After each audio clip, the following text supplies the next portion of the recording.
哈喽大家好，我是麒麟。本期我们接着讲女武神第6场比赛，世嘉对战波旬。上回我们讲到，自波旬从灵符的身体里苏醒后，就一直压着世嘉打，不仅未来世看不透他，就连世嘉被迫拿出的大杀招恶鬼道荒神的战连，还是没能将战局扭转。激战逐渐从最高潮到临近尾声，那么遍体鳞伤的世嘉究竟能否取得这场战斗的胜利呢？废话不多说，赶紧进入我们的解说时刻。黑云笼罩的擂台诡异的安静了下来。场上，世嘉和波旬还在扳着手腕，被刺穿腹部的世嘉大口喘着气儿，咬牙坚持着，但手上的力道甚至还在不断的攀升，是要将波旬的手砍断不可。本是优势方的波旬，此刻脸色也难看了起来，这会儿他的双手都被卡住，动弹不得。再看世嘉这讥讽的脸，这样下去，说不定还真被他拿捏了。不再犹豫，他果断抽出了斧头，一脚将世嘉踢飞了出去。拉开了距离，波旬看着差一点就被切断的左手，终于也正视起了世嘉。即便腹部被刺穿了，这家伙都没有松开手里的镰刀，都是快要死掉了的人，这股力量究竟是从哪里来的？这时世嘉开口道：“你是害怕了吗？”害怕？你是说我怕你？看着世嘉那充满自信的脸，波旬就怒火中烧：“不要太高估你自己了，我可是至高无上的存在。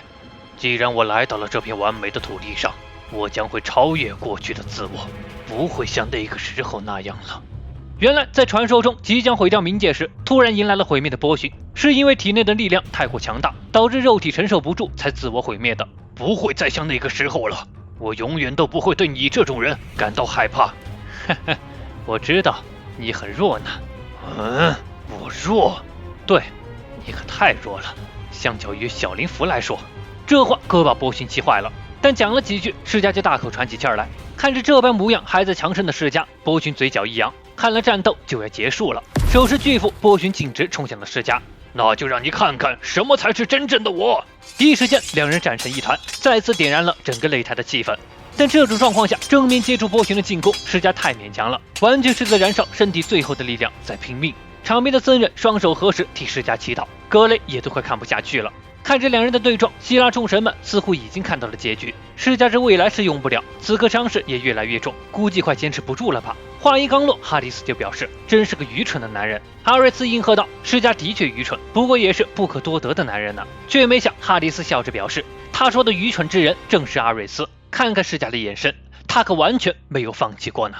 赫尔墨斯和宙斯也表示，世嘉应该已经有了计划了吧，此刻正在等待时机，或许是在等着用页面轮回以及必杀呢。谁知道呢？或许就连世嘉自己都不知道他在等待什么。他唯一能做的便是继续战斗，接下波旬接连不断的攻击，即便是身体已经千疮百孔，也继续站立着。打着打着，连波旬都给整懵了，这家伙究竟是怎么回事？为什么还能站着？只见浑身上下都淌着血的世嘉依旧挂着自信的笑容。波旬心头猛地一颤，一股莫名的情感正在悄然滋生。场面的哈迪斯一笑，呵呵，看来冥界的怪物感受到了未曾体验过的恐惧呢。不可能，我在害怕，身为至高无上的我，不可能。异样的情感让波旬发了疯似的捏住了自己手臂，嘴角突然扬起了癫狂的笑，哈哈哈，不可能！他竟然就这么扯断了自己的左手。阿瑞斯被这举动吓了一跳，但谁料波旬的动作还未停下，他将断手掐在了腋窝下，手臂的肌肉竟被强行压缩，下一刻那断手竟然变成了一柄长刀。我是第6天魔王波旬。世嘉不敢大意，迎着挥砍来的波旬使出了页面轮回，和之前一样，势头喷出气焰，让战连达到了最高速。可谁料波旬手里的长刀竟挥出了火焰般的一击，其名为灼。一刹那，荒神的战连竟然被其斩断了。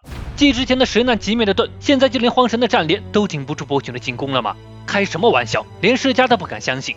6道棍又自主回到了原形，波旬可不会放过这样的机会，手里的长刀直刺向世嘉脑袋。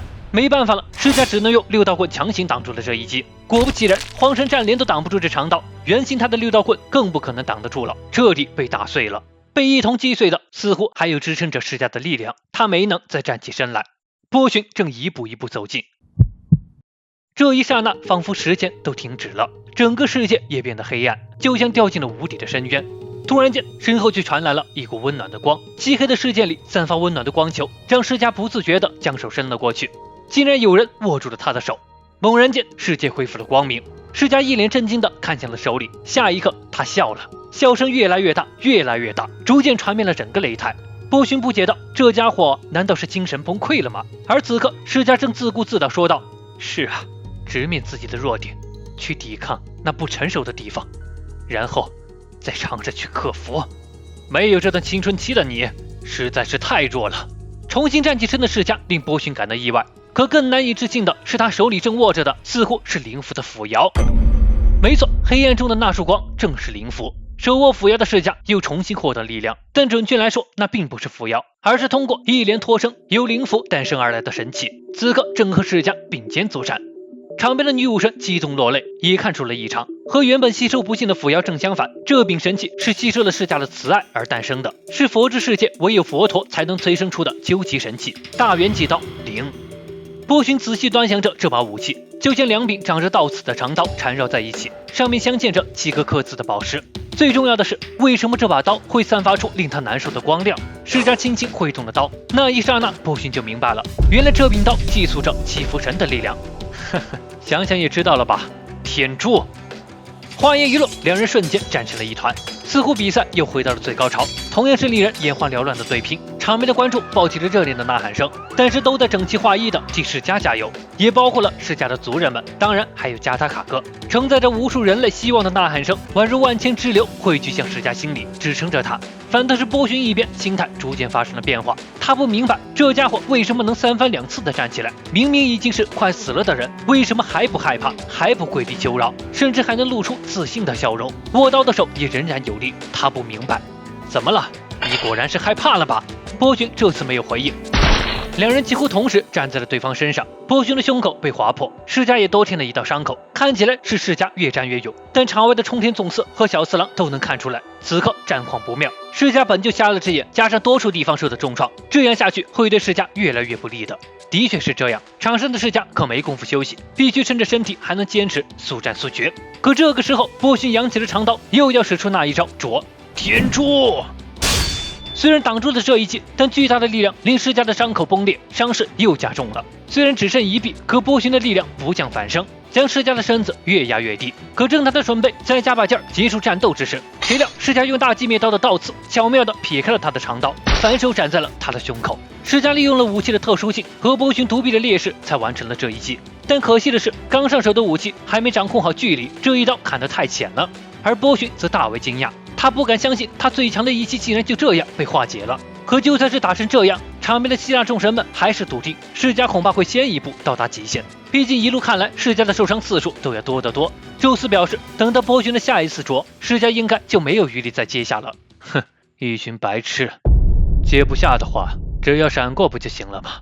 话是这么说，但一直以来世家都没有躲过，况且波旬的攻击频率奇高，想躲开基本是不可能的。可正中了哈迪斯手手，在世家的眼里，波旬的身影清晰可见，他真的在试图躲避这些攻击。女武神一愣，难道世家开始看得见了吗？未来世是能看到灵魂行动的神迹，但无法看清波旬那被黑暗包裹的灵魂。而现如今，波旬的灵魂正发生着连黑暗也无法吞噬的动摇。没错，世家所看到的是波旬灵魂散发出的恐惧。这一改变彻底扭转了局势。世家的未来是看见了波旬的动作，他不断闪躲着攻击，而波旬则是越打越不自信，脸上的肌肉都开始扭曲了起来。他难以接受自己的攻击被世家屡屡看破，内心的异样在告诉他，这个世间绝不允许有眼前之人的存在。嘴里的话都开始颤抖，但他还是没有发现他内心所散发的恐惧，再次使出了灼，斩向了世家。一刹那，世家竟被一刀两断。除了哈迪斯的镇定外，所有人都愣住了。场面上引起了剧烈的爆炸，波旬得意地扬起了头，想亲眼目睹世家的惨状。可下一秒，他愣住了，眼睁睁看着被一分为二的世家化为了尘埃，而真正的世家却出现在不远处。这一刻，就连两位剑术大师都一脸震惊，这竟然是世家的残影，这究竟是快到了何种程度？此时此刻，世家低垂着眉目，手里缓缓举起了大圆脊刀。智者曾言，不惧余生的狮子，出淤泥而不染的莲花，都如同犀牛角般独自在行走。但如果得到了足以托付灵魂的同行者，便能征服一切困难，心生欢愉，与彼同行。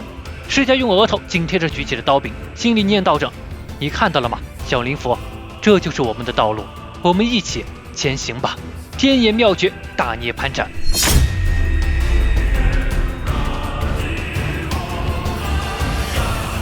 鲜血如泉涌般炸开，所有人都看傻了眼。